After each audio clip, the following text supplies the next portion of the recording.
I struggled a lot during my first 2 years in the UK. പിന്നെ ഇപ്പം എന്തായെന്ന് ചോദിച്ചാൽ ഇപ്പം ഞാനിതിനോടെല്ലാം യൂസ്ഡായി. രാത്രി ഉറങ്ങാൻ കിടന്ന ഉറക്കം വരാത്ത അവസ്ഥ, ഭയങ്കരമായ ആൻസൈറ്റി, ഓവർ തിങ്കിങ്. ഇനിയൊന്ന് ഉറങ്ങിയാലോ, ഉറക്കത്തിൽ വരെ നമ്മൾ ആ ഓവർ തിങ്ക് ചെയ്യുന്ന കാര്യങ്ങൾ വരിക. ഒരുപാട് കൗൺസിലിംഗ് സെഷൻസ്, യൂണിവേഴ്സിറ്റി കാര്യങ്ങൾ ശ്രദ്ധിക്കാതെ അറ്റ് ലാസ്റ്റ് യൂണിവേഴ്സിറ്റിയിൽ നിന്ന് വിളിച്ച് ഇമോഷണൽ ബ്രേക്കിനായി കോഴ്സ് നിർത്തി നാട്ടിൽ പൊക്കോളം വരെ പറഞ്ഞിട്ടുണ്ട് എന്നോട്, അറിയോ. പക്ഷേ ഇന്ന് എനിക്ക് വളരെ അഭിമാനത്തോടെ പറയാം, ഇതൊക്കെ ഞാൻ ഒറ്റയ്ക്ക് ഫേസ് ചെയ്തിട്ടാണ് ഈ 4 വർഷം ഇവിടെ സർവൈവ് ചെയ്തതെന്ന്. വളരെ അൺഎക്സ്പെക്റ്റഡായി UK വന്ന ഒരാളാണ് കേട്ടോ ഞാൻ.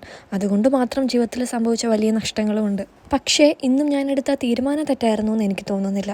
കാരണം ഇതിനെല്ലാം പുറമെ ഞാൻ എന്താണ്, എനിക്കെന്താണ് വേണ്ടത്, എന്നെക്കുറിച്ച് ഞാൻ കൂടുതൽ മനസ്സിലാക്കിയത് ഇപ്പോഴാണ്. പിന്നെ ഇമ്പോർട്ടൻസ് ഓഫ് ഫിനാൻഷ്യൽ ഫ്രീഡം. നമ്മുടെ കാര്യങ്ങളും അതിനോടൊപ്പം തന്നെ വീട്ടിലെ കാര്യങ്ങളും മാനേജ് ചെയ്യാൻ പറ്റുമ്പോഴുള്ള ആത്മസംതൃപ്തി.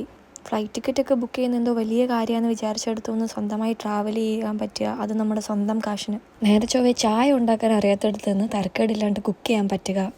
പിന്നെ വിരലിലെണ്ണാവുന്ന ലൈഫ് ലോങ് കൂടെ ഉണ്ടാവുമെന്ന് ഉറപ്പുള്ള കുറച്ച് മനുഷ്യരെ പരിചയപ്പെടാൻ പറ്റും. ഒരു സമയത്തൊക്കെ ഉണ്ടല്ലോ, പാതിരാത്രി ഞെട്ടി എഴുന്നേറ്റ് ലോഞ്ചിൽ പോയിരുന്ന് കരയുമ്പോൾ ഇവരും വെറുതെ എൻ്റെ കൂടെ വന്ന് നിൽക്കായിരുന്നു. എന്നെ അറിയാവുന്നവരൊക്കെ പറയുന്ന ഒരു കാര്യമുണ്ട്, ഇപ്പോൾ ഞാൻ ഒരുപാട് മാറിയെന്ന്. ശരിയാണ്, കണ്ണ് നിറഞ്ഞിട്ടാണെങ്കിൽ ഇതൊക്കെ പറഞ്ഞ് അവസാനിപ്പിക്കാൻ പറ്റുന്നത് എൻ്റെ ഒരു മാറ്റം. അതുപോലെ ലോകത്ത് എവിടെ കൊണ്ടിട്ടാലും ജീവിക്കാൻ പറ്റുന്നു, ജീവിതത്തിൽ എത്ര ഡിഫിക്കൽട്ട് സാഹചര്യങ്ങൾ വന്നാലും ഫേസ് ചെയ്യാൻ പറ്റും എന്നുള്ളതും കോൺഫിഡൻസോടെ പറയാൻ പറ്റുന്നതും എനിക്ക് വന്ന മാറ്റമാണ് കേട്ടോ. അതും ഈ ലാസ്റ്റ് 4 വർഷം കൊണ്ട്.